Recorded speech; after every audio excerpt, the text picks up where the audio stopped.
اب اس کے برعکس جو چیز سامنے آتی ہے، جدید سائنسی معلومات جو ہوئی ہیں، ابھی آپ نے حال ہی میں شاید کل یا پرسوں اخبار میں تھا کہ اب جو فزسسٹ ہیں جو اس وقت دنیا میں ریسرچ کر رہے ہیں، وہ ریسرچ ہو رہی ہے وہ پارٹیکلز پر، لائٹ پارٹیکلز جو شروع میں بالکل وجود میں آئے، بہت ہی چھوٹے، جن کا کوئی تصور آپ نہیں کر سکتے ان کے چھوٹے ہونے کے اعتبار سے۔ معلوم ہوا کہ وہ 3 قسم کے بیسک پارٹیکلز ہیں، انہی سے پھر یہ کائنات بنی ہے۔ یہ ساری ریسرچ ہو رہی ہے۔ اسی طرح نوبل پرائز جب ملا تھا عبدالسلام کو، یہ جو سائنسدان ہے قادیانی، اور انہیں نصف حصہ ملا تھا ایک اور دوسرے شخص کے ساتھ نوبل پرائز میں، تو وہ بھی آپ کو یاد ہوگا، اخبارات میں پڑھا ہوگا کہ وہ بھی ریسرچ تھی اس بات پر کہ اس کائنات کے اندر بیسک فورسز کون کون سی ہیں۔ ایک فورس آف گریویٹی ہے، ایک میگنیٹک فورس ہے، ایک الیکٹرانک فورس ہے، وغیرہ وغیرہ۔ اور ہو یہ رہا ہے کہ اب یہ چیزیں جیسے جیسے تحقیق آگے بڑھ رہی ہے، ان کی تعداد کم ہو رہی ہے، گویا کثرت سے وحدت کی طرف انسان جا رہا ہے، اور انسان یہاں تک جا رہا ہے کہ پوری کائنات اپنی پوری ڈائیورسٹی، اپنے پورے تنوع کے ساتھ، اس کا نقطہ آغاز جو ہے وہ بالکل ایک یا 2 یا 3 چیزیں ہیں بڑی حقیر سی، وہاں سے اس کائنات کا ارتقاء ہوا ہے۔ وہ جو theories of the creation of universe ہے کہ یہ کائنات کیسے وجود میں آئی، کریشن کیسے ہوئی، کن سٹیجز میں سے یہ کائنات گزری ہے۔ قرآن کہتا ہے کہ ایک لفظ کن ہے جس سے کہ اس کائنات کی تخلیق ہوئی۔ اللہ تعالیٰ کے اس ایک حرف کن نے سب سے پہلی شکل جو اختیار کی ہے وہ وہی پارٹیکلز ہیں نور کے، سب سے چھوٹے چھوٹے پارٹیکلز۔ یہ خنک نور کا دور ہے جس میں کہ حرارت نہیں تھی، گرمی نہیں تھی، ٹھنڈی روشنی، ایک بسیط نور تھا کہ جو اس حرف کن کے ذریعے سے وجود میں آیا ہے۔ یہ جو دور ہے خنک نور کا، ذہن میں رکھیے، اس میں ابھی حرارت نہیں ہے، اس میں گرمی نہیں ہے، جو بھی ہے اندر پوشیدہ ہے اس کے، وہ بعد کا مرحلہ آئے گا جب میں عرض کروں گا۔ اس خنک نور کے دور ہی میں 2 چیزیں اللہ نے اس سے پیدا کی جو صاحب شعور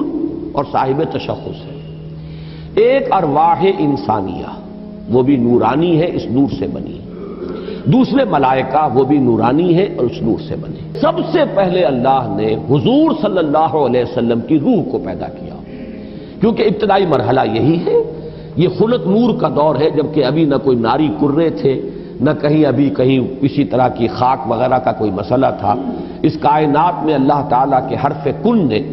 ایک خنک روشنی کی شکل اختیار کی تھی، اس سے پیدا کی گئی ارواح انسانیہ، انہی میں ایک روح محمدی ہے صلی اللہ علیہ وسلم۔ تو اگر سب سے پہلے اللہ نے اسی کو بنایا ہو تو اس میں کوئی حرج واقع نہیں ہوتا، وہ بھی مخلوق ہے، وہ بھی اللہ کے بنانے سے وجود میں آئی ہے، صرف ایک تقدم زمانی اسے حاصل ہے کہ سب سے پہلے اللہ نے نبی اکرم صلی اللہ علیہ وسلم کی اس روح مبارک کو اس نور سے پیدا کیا، لیکن اسی نور سے تمام انسانوں کی ارواح پیدا کی گئی، اور انہی سے وہ عہد لیا گیا تھا الست بربکم قالوا بلی، اور اسی نور سے ملائکہ پیدا کیے گئے ہیں۔ خنک نور میں بڑے بڑے ایکسپلوژنز ہوئے ہیں اور ناری کرے وجود میں آئے۔ یہ ذہن میں رکھیے کہ ایک شے ہے، اس کے اندر کوئی حرارت مخفی ہے، ظاہر نہیں ہو رہی۔ ایٹمز ہیں، ایٹمز کے اندر بہت بڑی انرجی ہے، ظاہر نہیں ہو رہی۔ اس خنک نور کے اندر بھی وہ انرجی موجود تھی لیکن انسولیٹڈ تھی، اس کا ظہور نہیں تھا، لیکن جب ایکسپلوژنز ہوئے ہیں تو پھر یہ کہ بڑے بڑے ناری کرے وجود میں آئے۔ یہی ناری کرے ہیں جن کو ہم سورج کہتے ہیں، بہت بڑا ناری کرہ ہے سورج، اس کے اندر کمبسشن کا عمل چل رہا ہے، عمل احراق ہے، اس کی حرارت کا ہم تصور نہیں کر سکتے۔ بڑے اور نہ معلوم کتنے سورج ہیں اس کائنات میں، یہ نہ سمجھیے کہ ایک ہی سورج ہے۔ یہ ایک سورج کے گرد ہمارا جو یہ ہے ایک سولر سسٹم ہے، کنبہ ہے اس کا، کہ اس کے گرد جو ہے یہ سیارے چکر لگا رہے ہیں، کرے ہیں، اور نہ معلوم کتنے سورج ہیں۔ پھر ایک سورج ہے اور ایک ستارے ہیں، ان ستاروں کے گرد یہ سورج اپنے کنبوں کو لے کر چکر لگا رہے ہیں۔ بہرحال ہم یہاں پر جو ہے اصولاً جو بات سمجھنا چاہ رہے ہیں اس وقت وہ یہ ہے کہ یہ سیکنڈ سٹیج ہے، تنزل ہے یہ، کہ اب اس خنک نور میں جب ایکسپلوژنز ہوئے ہیں تو وہاں سے بڑے بڑے ناری کرے وجود میں آئے۔ یہ ایکسپلوژن کا لفظ میں جان بوجھ کر بول رہا ہوں،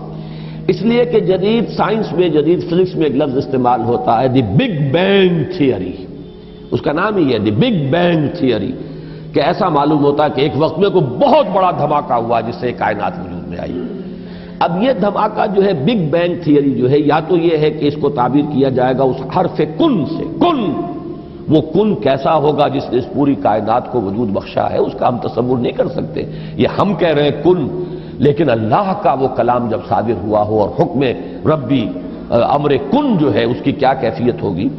تو یا تو بگ بینگ جو ہے یا تو اس سے تعبیر کیا جائے، اور یا یہ کہ جو یہ ایکسپلوژنز ہوئے ہیں اس خنک نور نے جو ناری کروں کی شکل اختیار کی ہے، تو یہ بگ بینگ ہے، یہ دھماکہ ہے۔